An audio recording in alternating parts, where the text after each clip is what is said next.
I stand frozen in my mother's garage, a black trash bag trembling in my hands. Inside lies everything I brought this morning. The crystal bottle of Chanel number 5, her signature scent since I was a child, pink roses from Pike Place Market arranged just the way she likes them, and a red envelope sealed with tomorrow's promises, all pristine, untouched, discarded. The roses haven't even begun to wilt. Just hours ago, I'd walked into Le Parfumerie downtown, letting the bell chime announce my entrance. The saleswoman recognized me from my previous visits. "The usual for your mother, Miss Whitaker?" My fingers had traced the gold-embossed bottle. She mentioned running low last month. Such a careful lie. Mom hadn't mentioned anything to me in months. But I'd noticed the empty spot on her vanity during Easter brunch, filed it away like I did all the little details that might help me bridge the growing distance between us. Now the bottle sits at the bottom of the trash bag, pristine in its white and gold box. The price tag still clings to the bottom, $168. More than I should spend, probably. But what's money when you're trying to buy your way back into your mother's heart? Hours of preparation dissolved in seconds. I'd spent the morning rehearsing responses to potential awkward moments, determined to navigate brunch with grace. "How's work?" I'd smile and mention the promotion without sounding boastful. "Still single?" A light laugh, redirect to Tessa's college plans. But nothing had prepared me for arriving at a table where everyone but me had embossed place cards. Cream-colored cardstock with golden calligraphy, Mom's special occasion stationery. Mark, Denise, Tessa, even Uncle Phil and Aunt Caroline, but no Marin. "Oh, Marin's actually here," Tessa had announced, her voice carrying across the restaurant. "I thought you only showed up when you needed a tax write-off." Mom's laugh tingled like ice and crystal. She wouldn't meet my eyes. Mark shifted in his seat, redirecting the conversation whenever I tried to speak. "So, Phil, how's the new boat?" I became a ghost at my own mother's table. Transparent. Unseeable. Now I understand why. The bathroom excuse came easily enough. Just need to freshen up. No one looked up as I left the table. I passed the garage on my way, noticed the door slightly ajar. A glimpse of black trash bags shouldn't have caught my attention. Shouldn't have pulled me in like gravity. But here I am. The red envelope sits in my hand, still sealed. My handwriting flows across the front. "To Mom, with love." Inside, nestled between cardstock and sentiment, rests $900 in crisp bills. A contribution toward Tessa's summer tuition, because that's what older sisters do, what daughters do, what ATMs do. My throat burns. A single tear threatens to fall, but I won't let it. Not here. Not now. The sounds of brunch drift through the walls, crystal clinking, polite laughter, the rise and fall of conversation that flows so smoothly without me. I should confront them, storm back in, demand answers. Isn't that what people do in movies? Make a scene, force the truth into the open? But my hands move with quiet purpose, gathering the pristine packages from the trash. The roses, still wrapped in brown paper and twine. The perfume in its elegant box. The card, unread and heavy with cash. I place each item carefully in my leather tote, movements precise as an accountant reconciling books. The garage door whispers shut behind me. My heels click against concrete, each step carrying me further from the house that stopped being home long before today. The sound of my car unlocking echoes in the quiet street. I slide into the driver's seat, place my tote gently on the passenger side. No tearful confrontation. No dramatic exit. Just the soft purr of my engine and the growing distance in my rearview mirror. They won't notice I'm gone for at least 10 minutes, maybe longer. They've had practice not seeing me. But something shifts inside my chest as I turn onto the main road. A weight lifts, or maybe breaks. Years of trying to earn my place at a table that never had room for me crystallize into this single moment of clarity. Every check written, every holiday navigated, every careful word chosen to avoid rocking their perfect family boat. All of it thrown away like Sunday trash. The roses catch the light, still beautiful despite their rejection. I could take them home, arrange them in my own vase, keep the perfume, return the card. But that's not the point, is it? This isn't about the gifts. It's about years of being erased from my own family's story, one carefully orchestrated exclusion at a time. My phone buzzes in my purse. Once, twice, 3 times. Mom's special ringtone, the one I set years ago when I still believed missed calls meant she missed me. I let it ring. What would you do if you discovered your family had literally thrown your love away? For me, this wasn't just about discarded gifts, it was about years of being erased from my own story. But something was about to change. Something already had. The traffic light ahead turns red, and I stop. Breathe. Plan. They think I'm dispensable, a convenient resource with an open checkbook and a daughter's obligation to give without expecting anything in return. I check my rearview mirror. My eyes are dry, my hands steady on the wheel. They're about to learn how wrong they are. The light turns green. My apartment feels different tonight. The roses from Pike Place Market rest in their brown paper on my kitchen counter, pristine and perfect, waiting for a decision. The Chanel number.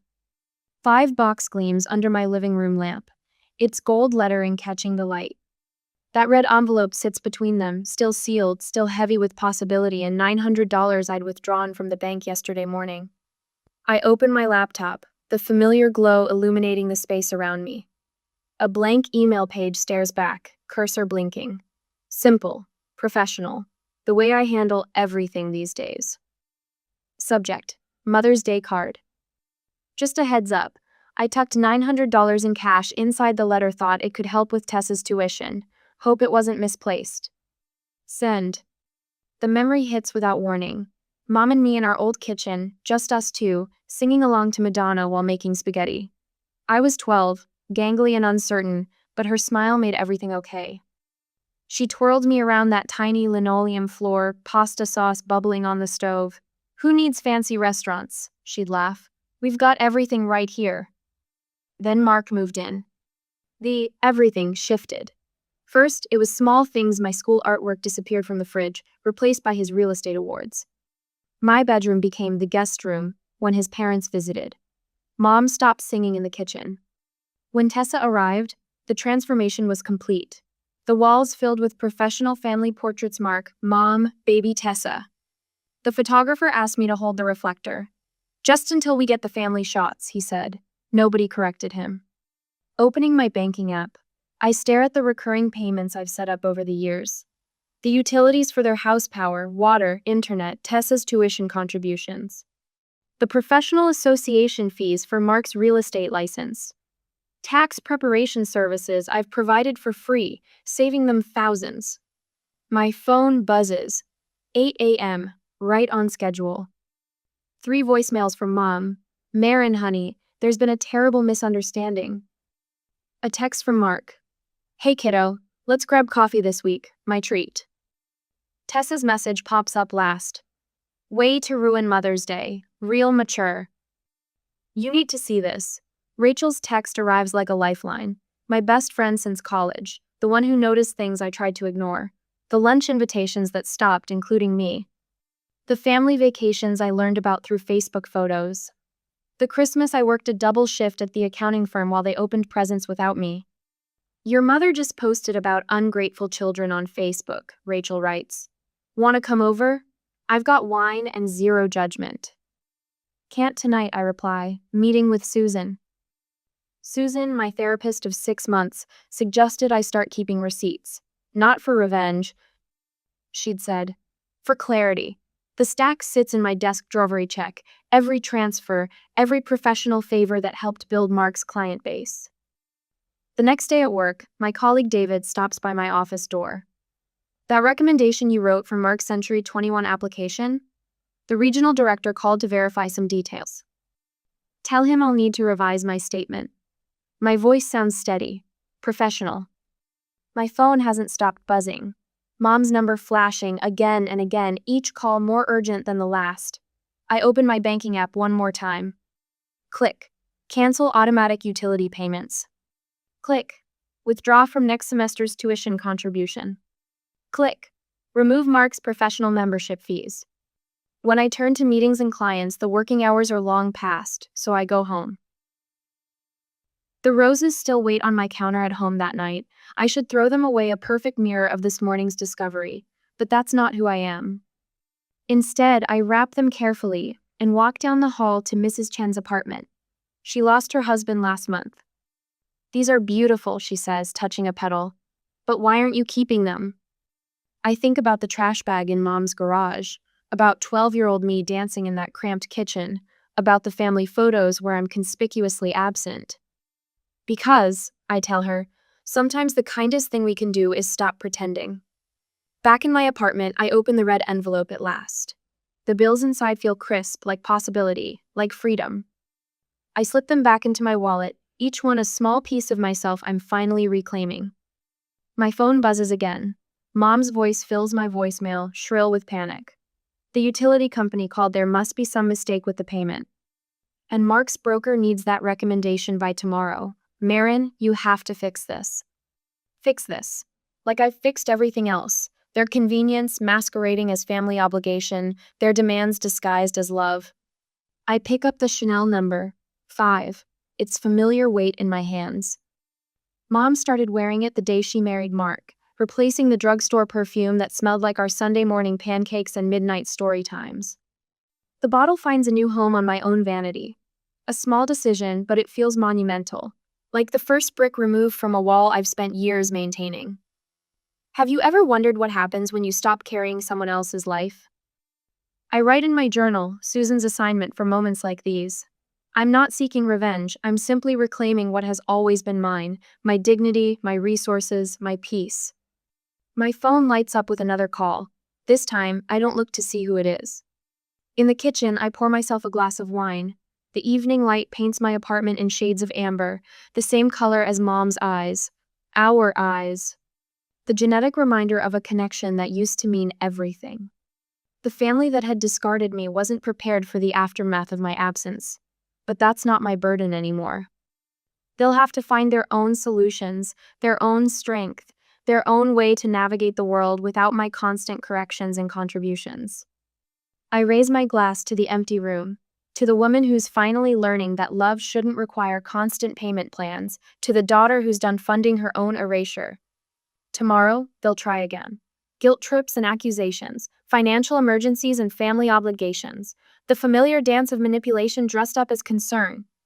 But tonight, in this quiet space that's entirely my own, I discover that peace sounds like a phone set to silent, like the gentle rustle of $900 returning to my wallet, like the end of a sentence I've been trying to finish for years. Sometimes the most powerful word isn't sorry. It's goodbye. At the present, I came to their house to see what they are conspiring. The red notice on my mother's front door catches my eye from the street. Even at this distance, the bold letters spell out their warning.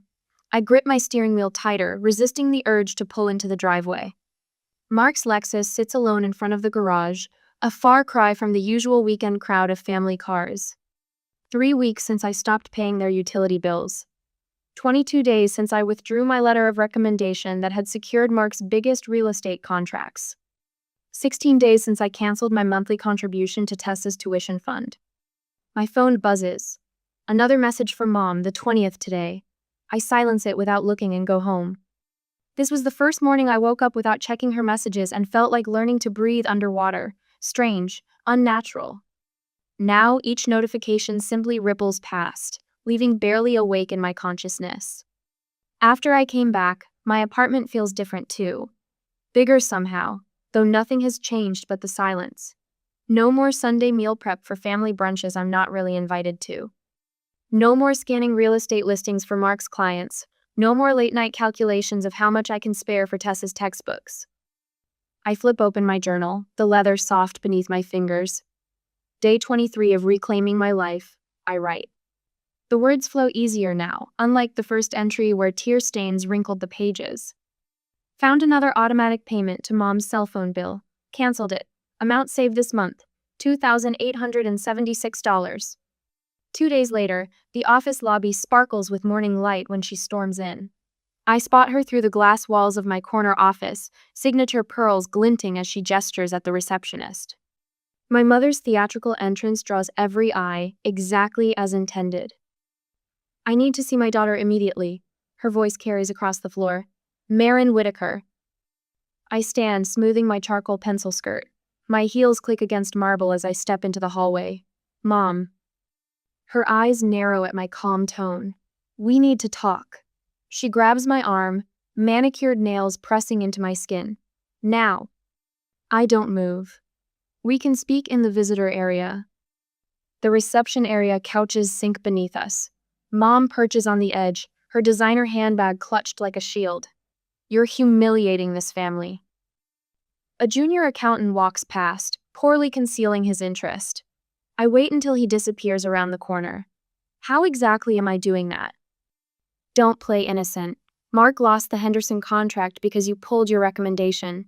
Tessa might have to defer next semester. There are notices on our door, Marin. Notices. I remember being 7, watching her count pennies for the electric bill. The same sharp tone, the same accusation in her eyes. But I'm not 7 anymore.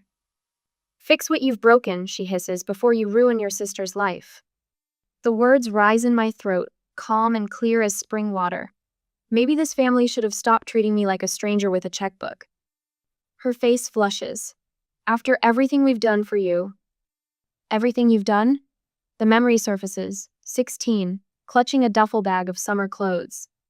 Mom's breezy voice explaining why I couldn't join the family vacation. We need to save money, honey.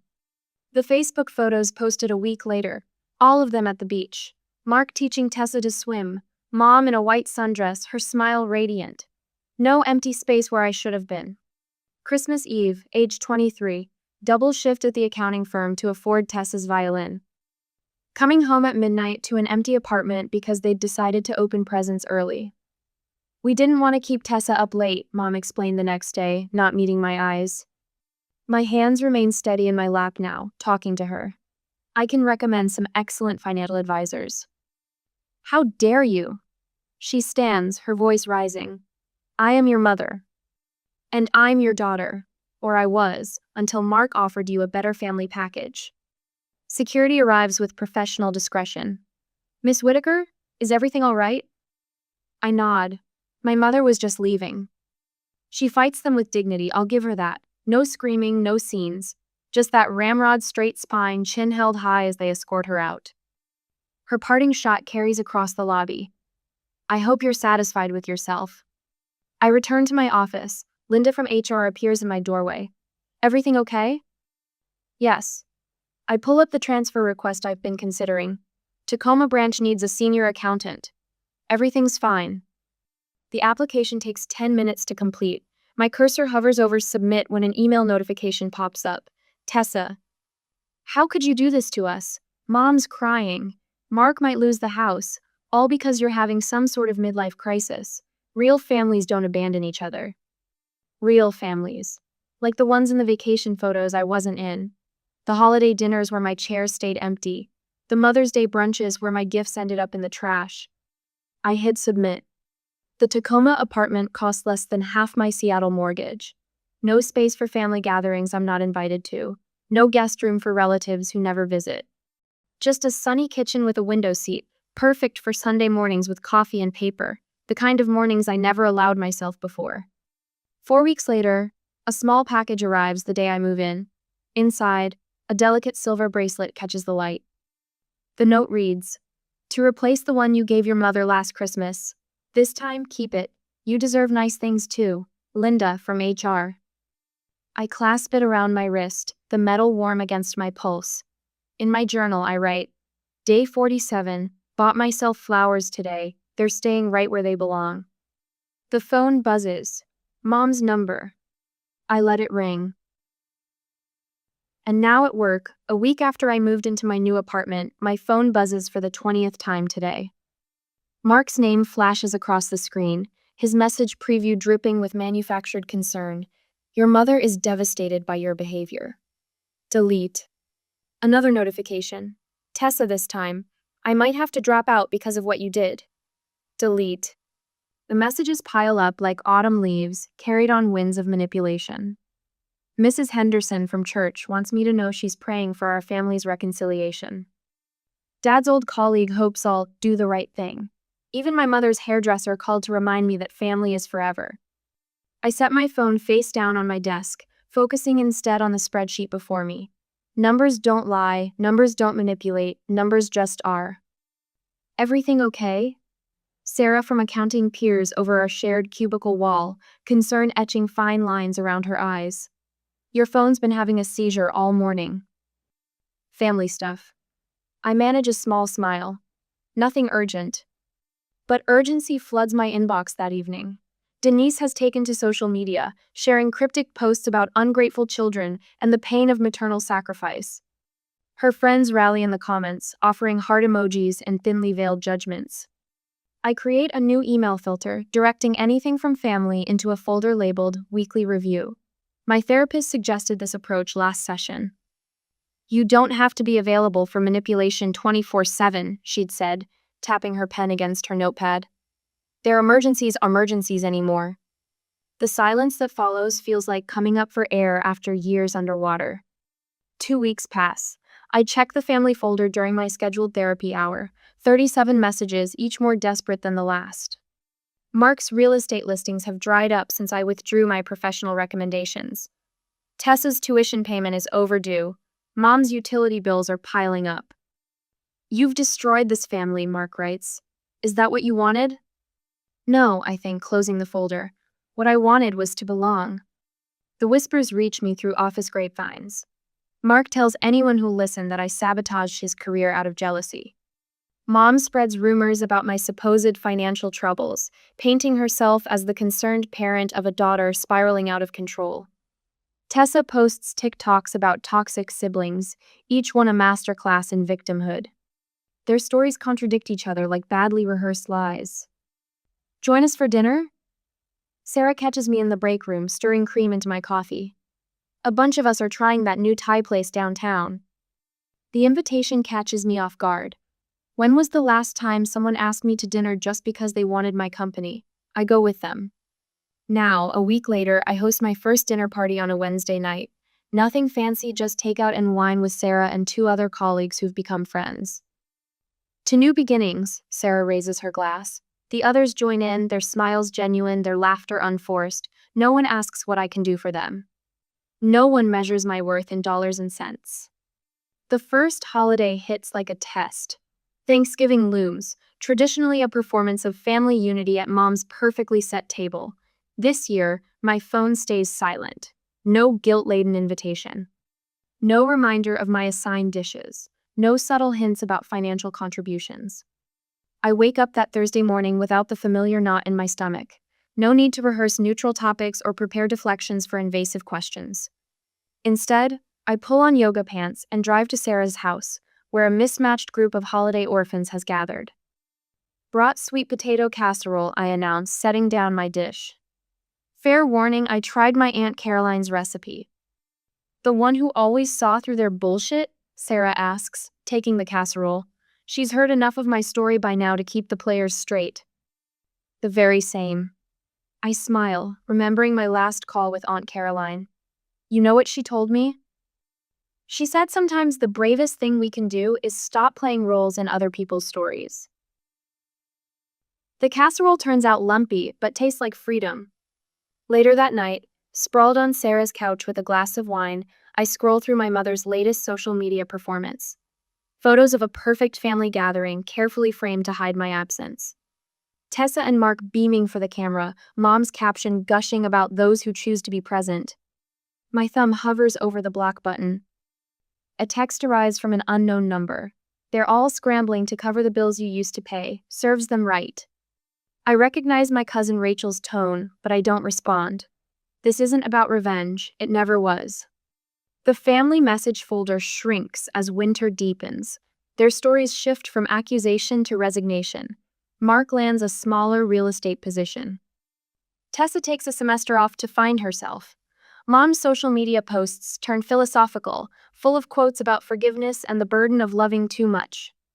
I donate what I used to spend on them to a scholarship fund for first-generation college students.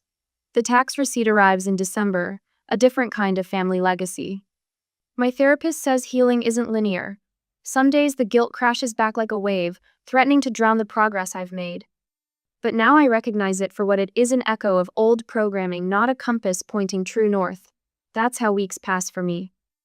One day in the cafe, You've changed, Sarah observes over lunch, watching me decline yet another guilt-laden message without flinching. No, I meet her eyes, feeling the truth settle in my bones. I just stopped pretending I hadn't. At home that night, the last email I read from my mother ends with a question. Don't you miss your family? I close the laptop, listening to the sound of my own breathing in the quiet apartment. The city lights paint patterns on my walls, my furniture, my choices in the dark. Everything here speaks of presence, not absence, of growth, not loss. I think of the black trash bag in Mom's garage, of pristine gifts discarded without a second thought, of all the times I reached for love and found only obligation staring back. The answer comes easily now. You can't miss what you never really had. But here's what I do have. Friends who celebrate my successes, colleagues who value my voice, a home that welcomes me exactly as I am, a life built on respect instead of debt. Love freely given, not measured in dollars or duties. Some might call it lonely, this choice to walk away. They don't understand that loneliness and solitude wear different faces. One empties you out, the other fills you up. I'm learning the difference, one quiet morning at a time. The lock clicks behind me as I push through my apartment door, grocery bags rustling against my hip. 6 months of peace shattered by one familiar silhouette waiting in my living room. Mom sits perched on the edge of my couch, her designer handbag deflated beside her like a punctured balloon, her fingers twist a tissue into confetti. The perfect French manicure I remember has grown out, showing strips of natural nail beneath. Security let me up. Her voice wavers. The doorman remembered me from Christmas. From 3 Christmases ago, she means. Before I stopped pretending I had a place at their table. I set my bags on the kitchen counter, each movement deliberate. Oranges roll free, bright spots of color against the granite. Would you like some water? Marin, please. The tissue shreds further. We need to talk about what happened. I fill a glass from the pitcher in my fridge. Ice cubes clink against glass as I set it on the coffee table between us. Not too close. Not an invitation to stay. I've been trying to reach you for months. Her voice cracks on months. Your sister had to take a semester off. Did you know that? She lost her spot in the honors program. The program I helped her apply for. The one she told her friends she got into purely on merit. Mark lost his position at the brokerage. Mom's fingers drum against her knee. A nervous tick I haven't seen since her single mother days. None of this would have happened if you hadn't overreacted. I sink into the armchair across from her. Overreacted to finding my Mother's Day gifts in the trash? I was tidying up quickly before guests arrived. Things got mixed up. Mixed up. The words taste like copper on my tongue. Did you ever read the letter you threw away? Her eyes dart to her purse. Things were chaotic that morning. Mark's parents were coming, and... The letter you threw away without opening. My voice remained steady. The one that supposedly had $900 inside. We looked everywhere once we realized. She stops. Something shifts in her expression. What do you mean, supposedly? I lean back, letting the silence stretch between us. In my peripheral vision, a cardinal lands on my balcony railing. Its red feathers catch the afternoon light. There was no money in that envelope, Mom. She blinks. Once, twice, but your email said, I wanted to see if you'd suddenly find the gifts you'd thrown away.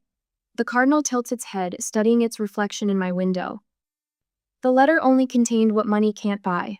Love, forgiveness, hope that maybe this time would be different. The tissue in her hands disintegrates. You're lying. You're trying to make me look like someone who threw away her daughter's gifts without opening them? The cardinal takes flight.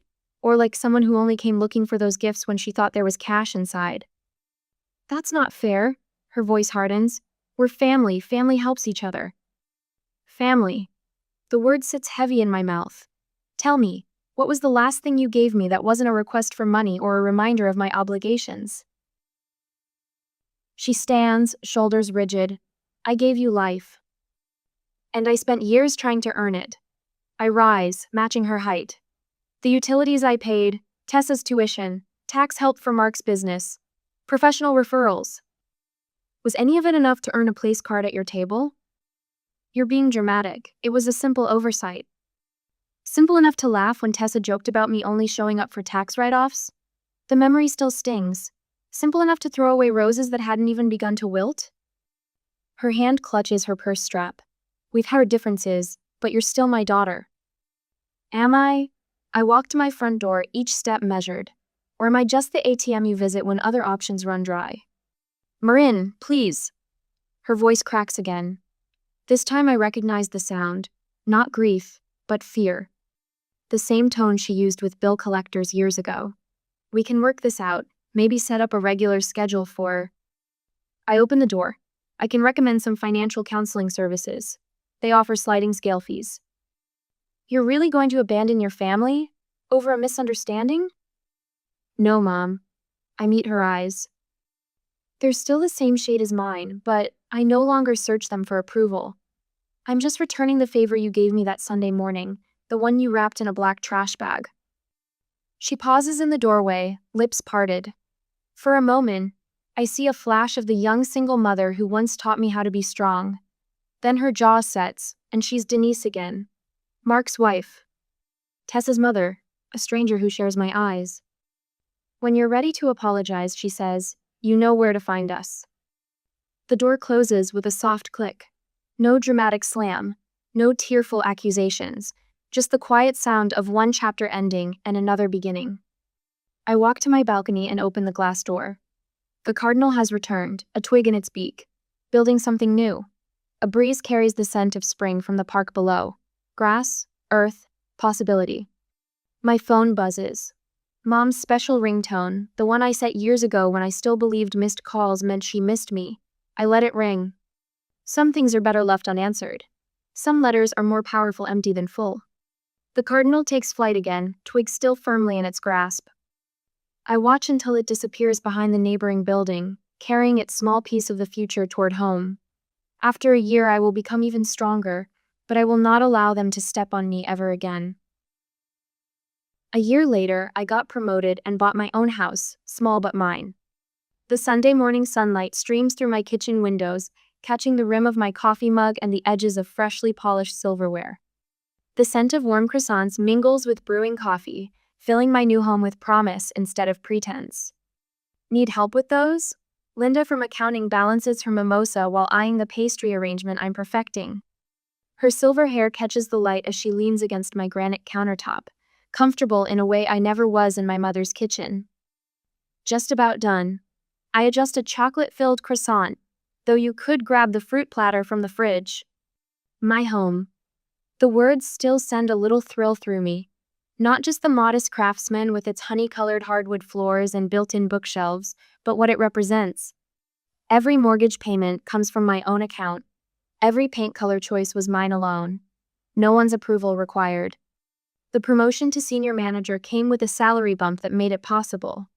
When I told my boss I was house hunting, she didn't hesitate to write a glowing recommendation letter for the mortgage company. About time you invested in yourself instead of everyone else, she'd said, signing with a flourish. The doorbell chimes. Carol from my therapy group arrives with her signature peach cobbler, followed by James from the neighborhood book club clutching a well-loved copy of our latest read. Soon, my dining room hums with conversation and laughter. This beats the stuffiness of country club brunches any day. Linda declares, helping herself to seconds. Remember that awful Valentine's Day event where that woman kept correcting everyone's pronunciation of charcuterie? I laugh, the sound free and genuine. A year ago, I would have swallowed such comments, worried they might get back to my mother's social circle. Now, let them talk. My phone buzzes. A text from Tessa. I know it's Mother's Day, just wanted to say I get it now. Moving into my own place opened my eyes to a lot of things. Hope you're doing well. No manipulation, no demands, just recognition, arriving like an unexpected gift. I type back, thanks Tess, hope you're well too. Simple, kind, bounded. The scholarship fund notification pops up on my phone, my monthly contribution just cleared. Supporting students from challenging family situations felt right, a way to transform my experience into something meaningful without staying trapped in it. The foundation director had teared up when I explained why I wanted to focus on first-generation college students dealing with family pressure. Your story will help them feel less alone, she'd said. Between bites of cobbler, Carol mentions her daughter's struggle with boundary setting. She keeps saying yes to family obligations that drain her. I told her about your journey. Hope you don't mind? Not at all. I pour her more coffee. It took me years to realize that saying no to what depletes you means saying yes to what fulfills you. The afternoon light shifts, painting my walls in warm amber. My guests chat comfortably in the living room while I gather empty plates. The kitchen window frames my small but thriving garden, herbs, tomatoes, and my favorite, a rosebush bearing flowers the color of sunrise. Those are gorgeous, James says, joining me at the sink. Your mother's influence? Actually, no. I touch a petal on the roses I'd cut this morning for my table centerpiece. I used to buy her pink ones from Pike Place, but these? I smile. These are all mine. The crystal vase, a housewarming gift to myself, catches the light, sending rainbow refractions dancing across my walls. Such a simple thing, choosing flowers for my own joy rather than someone else's approval. Later, after the last guest leaves, I curl up in my reading nook with a cup of tea. Photos line my bookshelves, genuine moments with chosen family. My therapy journal rests nearby, its pages chronicling the journey from pain to purpose. The latest entry reads, "Some gardens only bloom once you stop forcing growth in barren soil." My phone lights up. Mother's Day messages flood social media, carefully curated family portraits, gushing tributes, performance art of perfect relationships. Last year, each post would have felt like a personal indictment. Now they scroll past like scenes from a movie I've outgrown. A fresh bouquet needs arranging. I select a sunny yellow vase this time. No more pink roses seeking approval, no more gifts wrapped in obligation. Just bright blooms celebrating this moment, this space, this peace hard-won through pruning what needed to go. These, I whisper, placing them in the center of my dining table, are staying right where they belong. The evening sun paints my walls gold. Somewhere across the city, my mother's house probably echoes with the familiar scripts of family gatherings. But here in my home, the silence rings with possibility. Some relationships have seasons, some chapters end, and sometimes that ending becomes the soil where new life takes root. I touch a flower petal, remembering the young accountant who once arranged pink roses with trembling hands, desperate to prove her worth. She deserved more than she knew. They all do. Every person measuring their value against impossible standards, sacrificing their truth to belong where they were never fully welcomed. My garden lights flicker on automatically, illuminating the rose bush outside. Tomorrow brings client meetings, numbers to reconcile, ordinary routines. But tonight?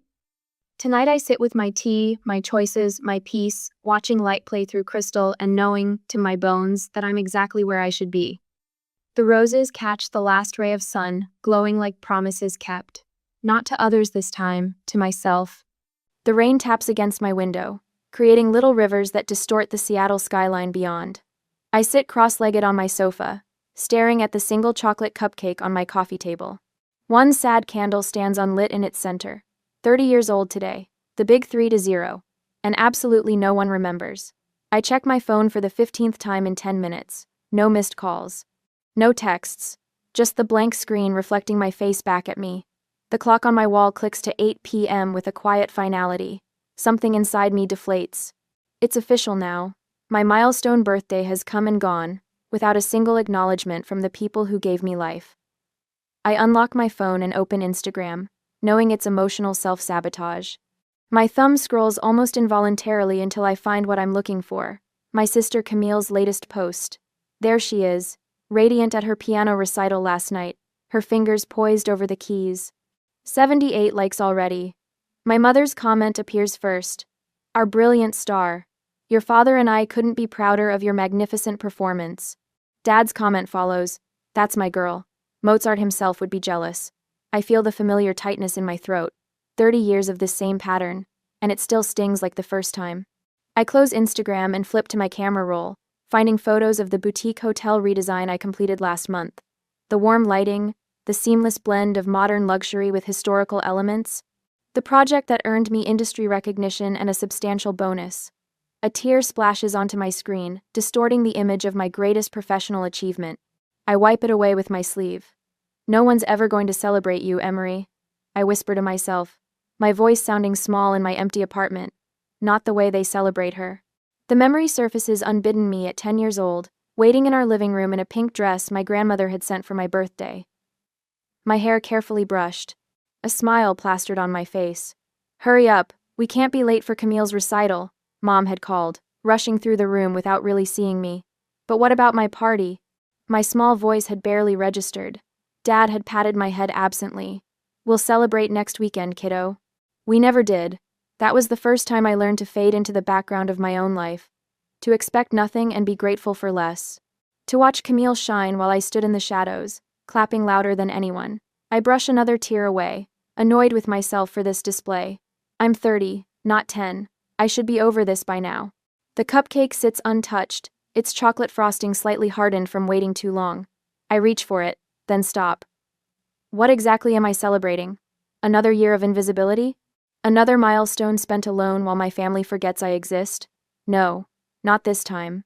I straighten my shoulders and open my laptop. My bank account balance appears on the screen. $97,342.16. The result of years of careful saving and the recent $68,000 bonus from the hotel project. Money that no one knows about because no one has asked. I stare at the numbers, my finger hovering over my phone. The thought that forms feels dangerous, reckless even. And yet, for the first time in hours, my heart beats with something other than disappointment. I press the call button. "Seattle Audi, this is Trevor speaking. How may I assist you?" A cheerful voice answers. "Hi," I say, my voice steadier than I expected. "I was wondering if you have any Q5 seconds available?" "We certainly do. Several models, in fact. Were you thinking of coming in for a test drive?" I look at the untouched cupcake, at the dark window streaming with rain, at the phone that hasn't rung all day. "Actually, I'm thinking about buying one. Today." "Today?" Trevor sounds surprised. "Well, we're open for another hour. I'd be happy to start the paperwork if you're serious." "I am," I say, feeling a new determination rise within me. "I'm very serious." I end the call and stand up, catching my reflection in the window. For a moment, I hardly recognize myself, the straight spine, the lifted chin, the gleam in my eyes that looks almost like defiance. If they won't celebrate me, I tell my reflection, I'll celebrate myself. I grab my keys and wallet, leaving the sad cupcake behind. The rain has stopped, and somewhere beyond the clouds, there might even be stars. For the first time in 30 years, I'm going to give myself the gift I deserve. Have you ever had to celebrate your own milestone because no one else remembered? Share in the comments below. 40 minutes later, the Audi dealership gleams under spotlights that make the showroom floor sparkle like wet pavement after rain. I push through the glass doors, my heart drumming a nervous rhythm against my ribs. A man in a crisp button-down approaches with the practiced smile of someone who knows how to size up a potential customer. "Welcome to Seattle Audi." I'm Trevor. His handshake is firm, confident. "What brings you in this evening?" "I called earlier about the Q5. My voice sounds steadier than I feel. I'd like to buy one, today." "Thanks for watching." Trevor blinks, surprise flickering across his face. "Of course. Let me show you our selection." He leads me through a showroom of sleek vehicles that reflect the overhead lights in perfect curves. The midnight blue Q5 sits in the corner, almost watchful, as if it's been waiting for me. I run my fingers along its glossy surface, seeing my reflection distorted in the paint, a woman with purpose in her step.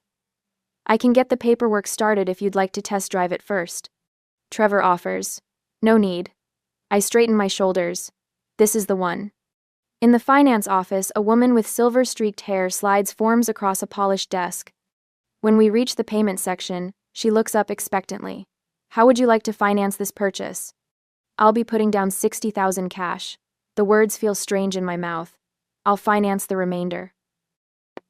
The finance manager's eyebrows rise slightly, a micro-expression of surprise that I've grown accustomed to spotting. "People have always underestimated me. That's quite substantial." She taps her keyboard. "May I ask how you're employed, Miss Blake?" "Interior architect. I recently completed a boutique hotel redesign. I don't elaborate on the industry recognition or the bonus. Let them wonder." My signature looks foreign on the final papers, my hand trembling slightly despite my resolve. The key fob feels heavy in my palm, solid, real, mine. "Congratulations on your new Audi." Trevor walks me to my purchase, standing proudly beside it as if he had something to do with its creation. I catch my reflection again in the deep blue paint. The overhead lights create a halo effect around my figure. For a moment, I hardly recognize myself. There's something different about the set of my shoulders, the tilt of my chin.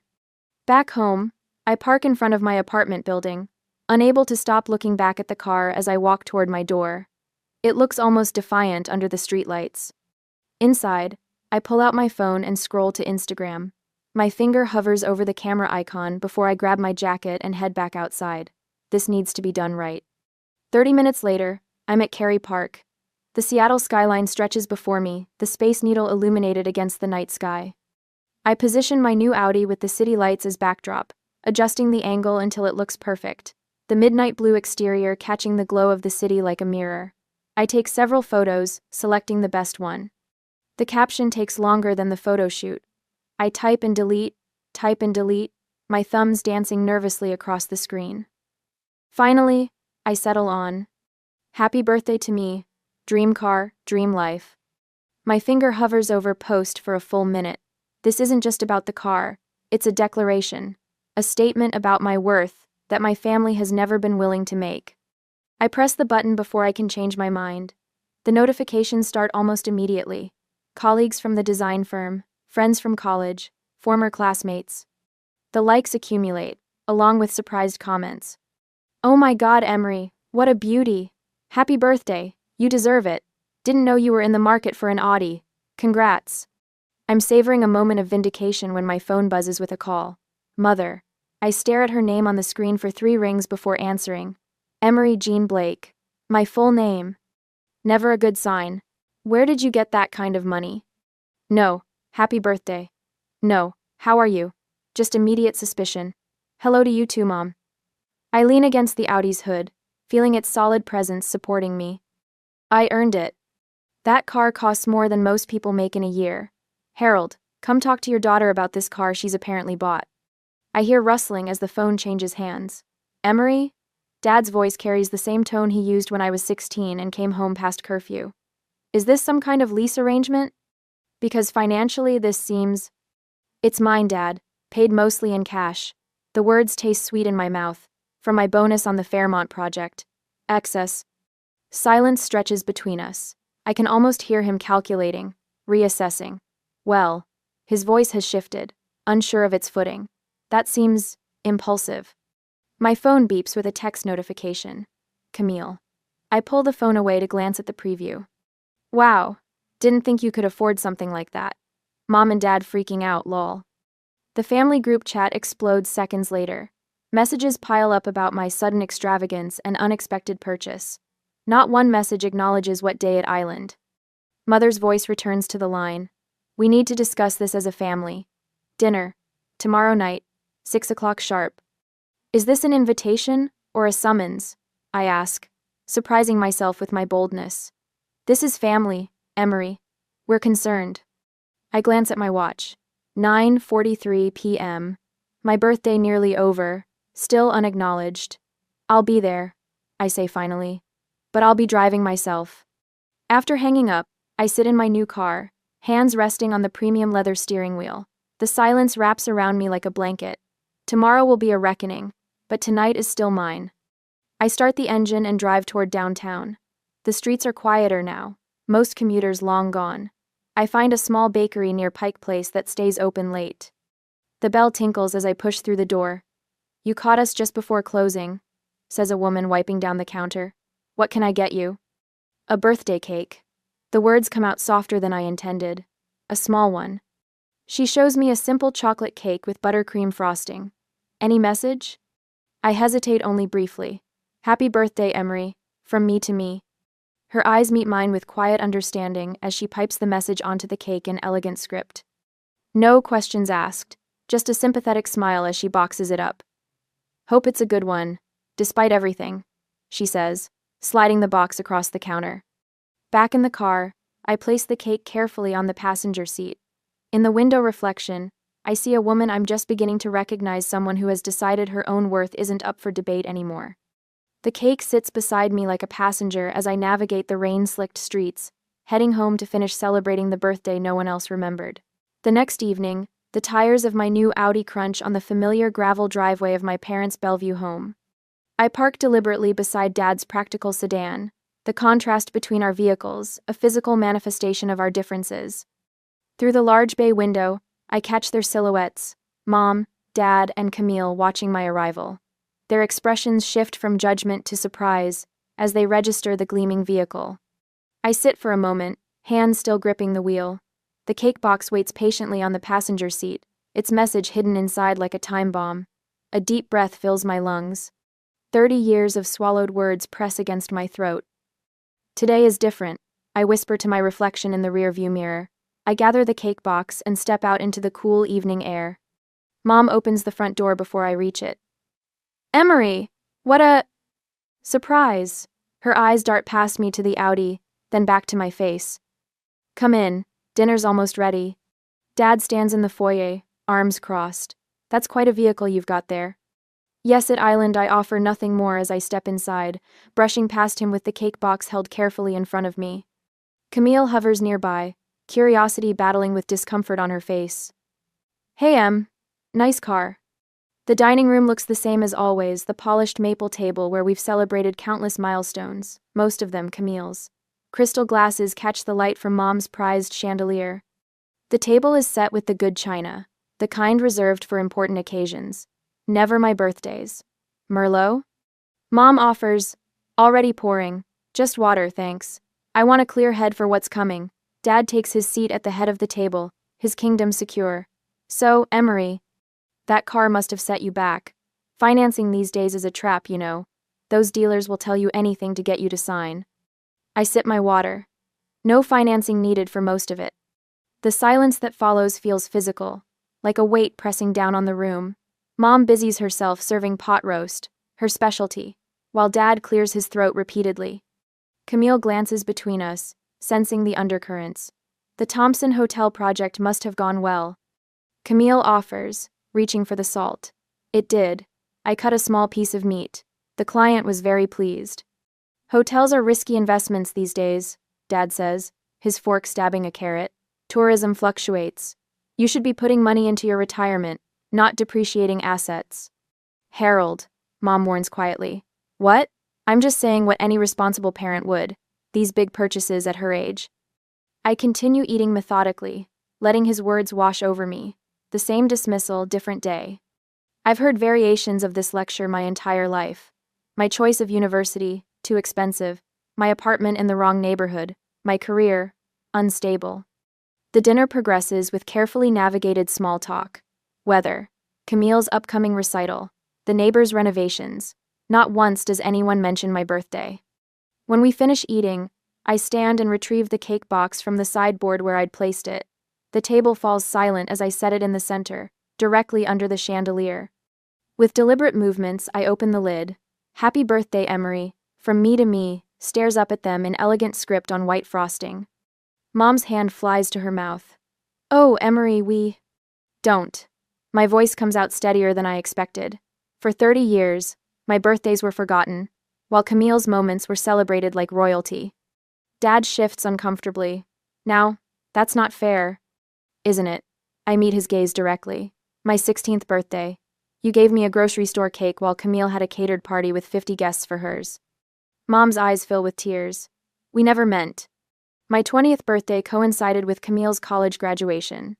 Not only did everyone forget, but you scheduled a family vacation to celebrate her, and didn't include me, because someone needed to watch the house. Not one knows. Camille's eyes widen. I never knew that. And this year?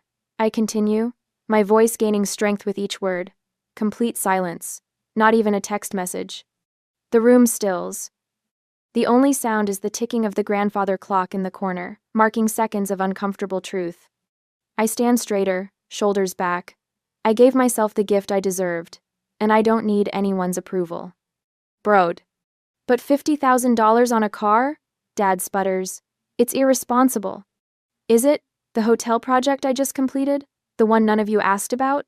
I transformed a struggling property into a destination, increased their revenue by 35%, earned an industry award. I pause, letting the weight of my accomplishments sink in, and a $68,000 bonus. Mom gasps softly. That's my money, earned through my talent and my hard work. After decades of being invisible in this family, I decided to finally recognize my own worth. Mom dabs at her eyes with a napkin. We never meant to make you feel that way. It's not about intention. I keep my voice level, though my heart pounds.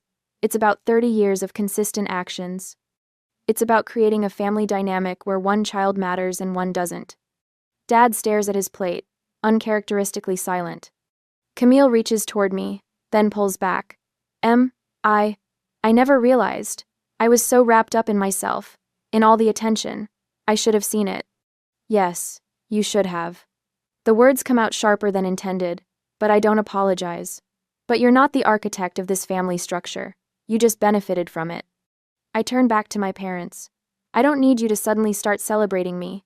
That ship sailed long ago. What I need is for you to understand that I now celebrate myself. I value myself. And I won't apologize for it. Dad clears his throat. Emery, families are complicated. We've always been proud of you. Have you? When was the last time you came to one of my design showcases?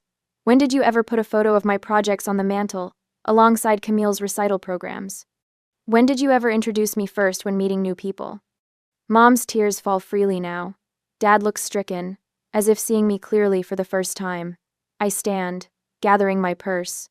I'm not asking for apologies or promises to change. I'm simply stating facts. The dynamic in this family has been unbalanced for 30 years, and I've finally stopped accepting it as normal. I close the cake box, leaving it in the center of the table. The cake is chocolate, Dad's favorite. My smile feels foreign on my face. Consider it my birthday gift to all of you. Raindrops scatter across my windshield like tiny diamonds, each one catching the glow of Seattle's city lights. I guide my Audi through the quiet streets, fingers gripping the leather steering wheel. With each mile between me and my parents' Bellevue home, the tightness in my chest loosens. The confrontation replays in my mind, their faces when I opened that cake box. The silence that followed my words. For 30 years, my birthdays were forgotten while Camille's moments were celebrated like royalty. My voice hadn't trembled. Not once. I passed the Space Needle, illuminated against the night sky. From certain angles in the city, it looks like a UFO, hovering above downtown, ready for takeoff. Tonight, it feels like a beacon, a reminder that sometimes you have to reach impossible heights to be seen. When I reach my apartment building, I sit in the car for several minutes, watching raindrops race down the windshield. The leather seats still smell new. The dashboard lights glow soft blue in the darkness. This car isn't just transportation. It's proof that I can give myself what no one else would. Inside my apartment, everything looks different somehow. The same furniture, the same art on the walls, but the space feels charged with new energy, as if the woman who left this morning isn't the same one who returned. My phone buzzes. Then again. And again. I pour a glass of wine before checking the messages. 3 from Mom, 1 from Dad, 1 from Camille. Mom's first. We never meant to hurt you like that. You have to understand. Second.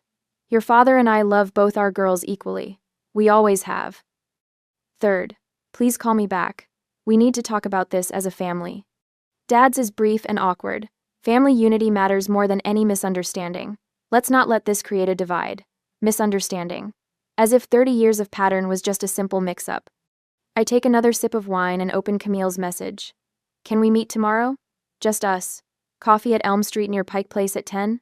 I stare at my sister's text for a long time. Of all the reactions I expected, Camille wanting to meet alone wasn't one of them. My thumb hovers over the screen. Finally, I type, I'll be there. To my parents, I send nothing. Morning brings a thin layer of fog hovering over Elliott Bay. I arrive at the coffee shop 10 minutes early, choosing a table by the window where I can watch for Camille. She walks in 5 minutes late, her concert pianist posture unmistakable even in casual clothes. Our eyes meet. Something in her expression makes my heart catch vulnerability I've rarely seen from my perfect sister. I got you a latte, I say as she sits down. Thanks. She wraps her hands around the mug but doesn't drink. Her voice breaks. Tears spring to her eyes. I sit perfectly still, shocked. In 30 years, I've seen Camille cry exactly twice. When she broke her wrist at 14 and feared she'd never play piano again, and when she got accepted to Juilliard. I never saw it until now. she whispers, blinking rapidly. I was so wrapped up in my own life. The confession hangs between us. The first honest words we've exchanged as adults. Did you really never notice? I ask, my voice softer than I intend. All those years? Camille looks down at her untouched coffee. I think I assumed you were fine with it. You were always there at my recitals, cheering louder than anyone. She looks up, fresh tears spilling. But no one ever came to your architecture exhibits, not even me. The admission stings, though it's nothing I didn't know. I never once stood up for you. Her voice steadies with determination. Not when Mom and Dad forgot your high school graduation party. Not when they rescheduled your college graduation dinner because of my summer concert series. She reaches for my hand across the table. I was blind to my own privilege in our family. I let her hold my hand but say nothing. What is there to say to a lifetime of being unseen? I'm so sorry, Emery. 4 simple words. Somehow they matter more coming from her than they would from our parents. Later that week, my phone rings with Mom's number. I almost let it go to voicemail, but something makes me answer. Emery, she says, her voice cautious. I was looking at your company website, the hotel redesign you did last year. It's beautiful. The compliment feels foreign coming from her. Dad calls the next day. That car, he says gruffly. It suits you. From him, it's practically a declaration of love. Camille texts more often now. She asks about my work, shares less about her own. In family group texts, she makes a point of including me in conversations, correcting our parents when they fall into old patterns of forgetting to ask about my life. I watch these small changes with caution.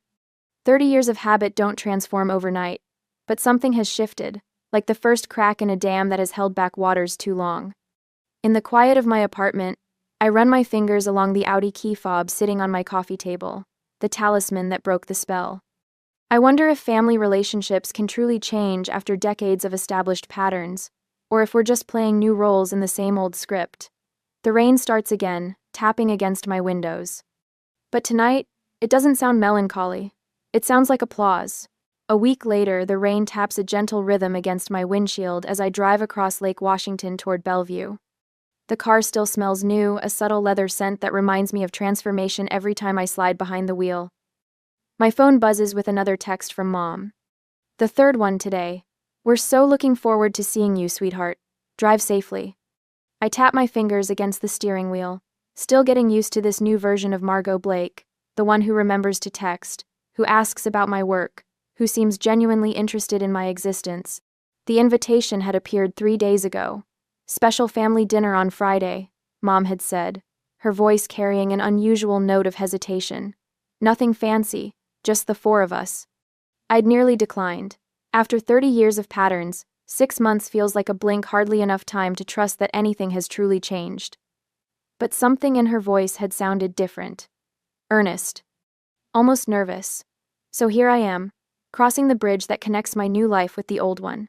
My redesigned apartment with its bold colors and statement furniture grows smaller in the rearview mirror.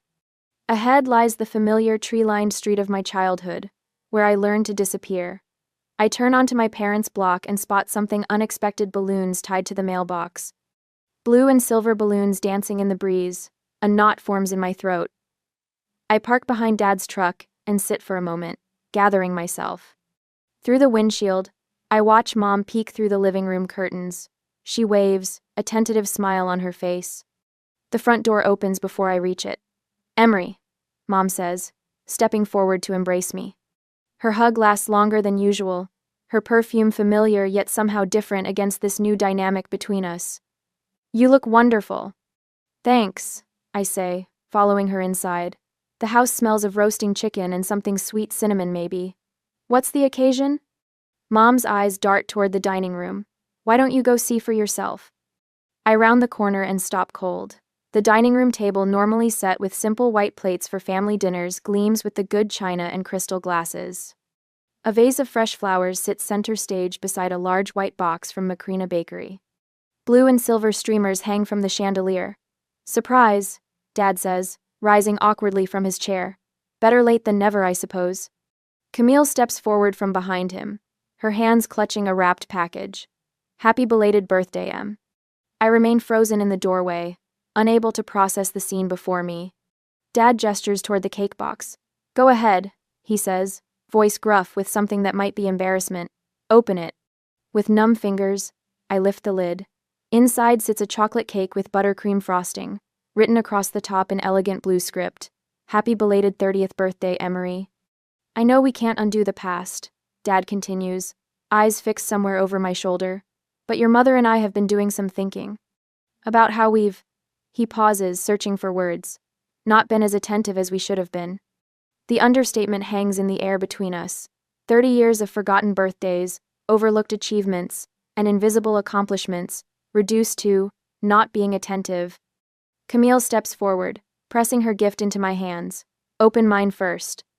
Inside the wrapping paper, I find a sleek black frame.